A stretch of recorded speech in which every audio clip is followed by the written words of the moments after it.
Hello and welcome. This is Blue Club Sports. My name is Ian, and today we're going over the second round, a recap of the Open Championship. So the biggest name that missed the cut was Tiger Woods, obviously.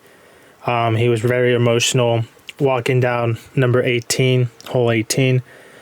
And Tiger, I did not expect, to make the cut. I didn't think he was going to do well at all.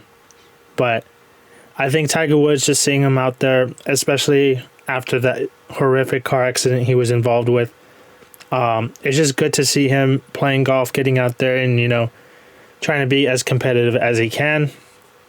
Phil Mickelson got cut as well, 5 over par. Brooks Koepka got cut as well, 4 over par. Brooks Koepka is definitely a guy that he's great when it comes to the U.S. Open, those types of golf courses. But the English link style, the British link style, I should say, I don't really, rate him on those types of golf courses. So the cut line was at even par, and players that just missed the cut at 1 over was Louis Oosthuizen, Max Homa, and one of my dark horses, Colin Morikawa. Colin Morikawa barely missing the cut, but I did state he was a dark horse just because I view him as some sort of a phenom, I guess you can say. But you got to keep in mind, he was struggling with his golf swing at the U.S. Open, and it looks like he's still not on at his top gear yet. Still recovering from his struggles. So I really think, and that's it for him. He won't win another major this year. He'll have to wait till the Masters tournament in April next year. But really, Colin Morikawa, you can say it was just been an off year for him, for his lofty standards, winning the PGA Championship the first time trying.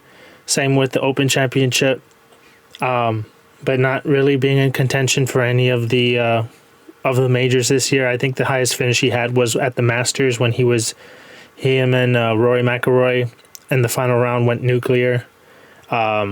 But yeah, Colin Morikawa, definitely not a year he would want to forget, in my opinion. So yeah, just unlucky for him.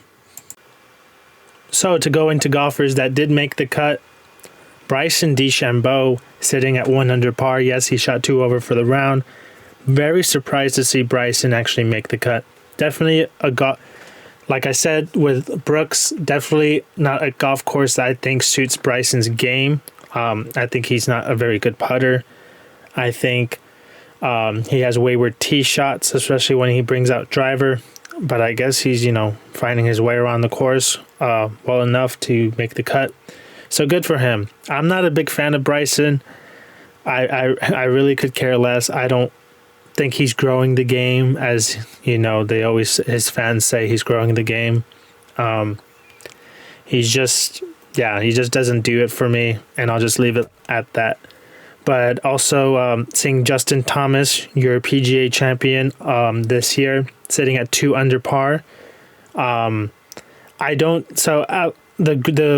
golfers I'm going to say right now, I don't think they're in striking distance. I don't think Bryson or Justin Thomas have a chance. Tommy Fleetwood, seeing him, I just saw that he shot 3 under.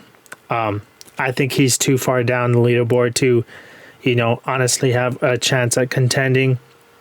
Will Zalatoris shooting 5 under.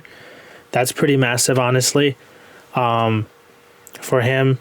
I know he was still struggling with putts, but Will Zalatoris, it's weird to think that if he had short putting down, for sure he would already have at least 3 major championships, which is crazy to say.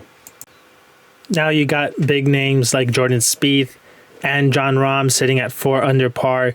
Jordan Spieth being one of the good bets I made. I still think at 4 under par he's too far off to contend. He's a long at 4 under par. You're a long shot to win for sure.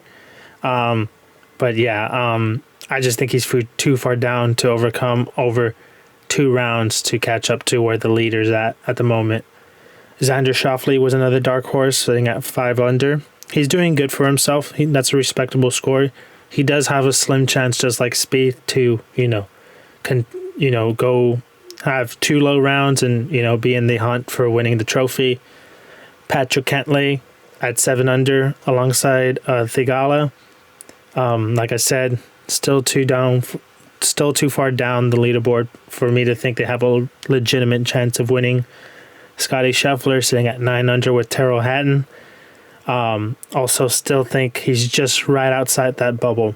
So the bubble that I think, the group of players that I think have for sure legitimate chances of winning is going to be your top 5 after 2 rounds.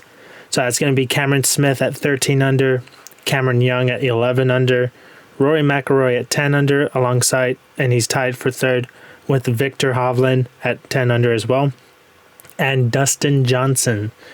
So Dustin Johnson, if he were to win this tournament, that would be crazy because of what the comments that the RNA said about Live Golf and the players that chose to join Live Golf, what they stand for, what they lack, maybe the lack of what they're standing for, they're not growing the game. And those are their comments, not mine. But yeah, Dustin Johnson, I think 9 under, he's 4 off. I think he still has a chance. But I'll give you guys a more accurate picture who I think is going to win after the 3rd round. I know it's kind of cheap to say, but one thing I've noticed is that it's very possible for one golfer in every round to shoot 8 under, and that 8 under is the lowest you can score. Cameron Young did it last round. Cameron Smith did it today.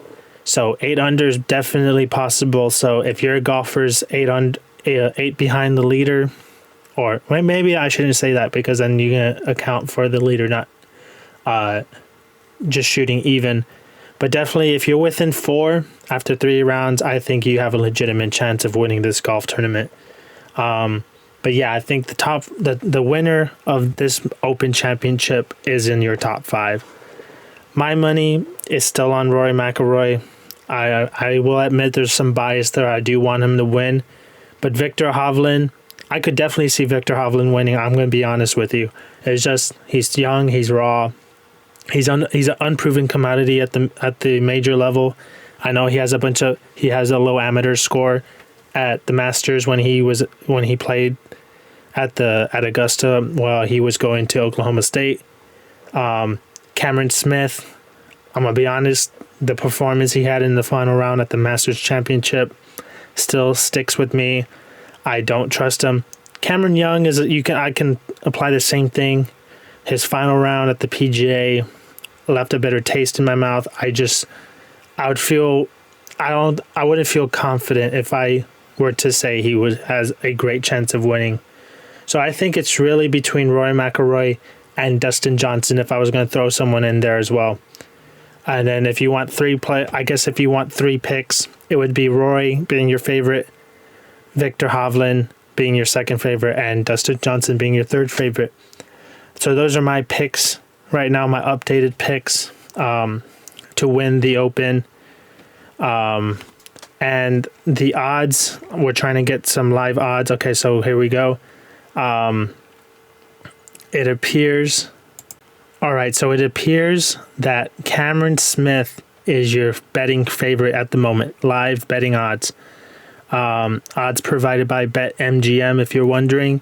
So Cameron Smith's your favorite to win it. Rory McIlroy's right behind him. Behind Rory is Cameron Young. Then it's Hovland, and then it's Dustin Johnson.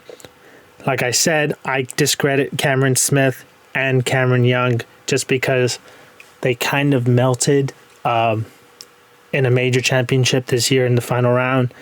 And I hate to say that because I wish, I do feel bad for golfers when they have meltdowns and it stays in their head. But definitely, like I said before, I do not feel comfortable putting money on either of those guys. But overall, personally, I watched the bits and parts of the round just because I had work. But definitely Rory McIlroy, he has the stuff, man. Just him, all those drivable par fours didn't stand a chance. Yes, there's some putts he could have made. And he could have shot even a lower score than he did. But definitely he hit some putts that, that was some magic stuff there. So I think Rory McIlroy has a legitimate chance. His putting's good enough to win this tournament. So it's just, I'm excited to see tomorrow. I'll see the whole round if I can. But yeah, Rory McIlroy, I think, is still the clear-cut favorite to win the Open Championship this year.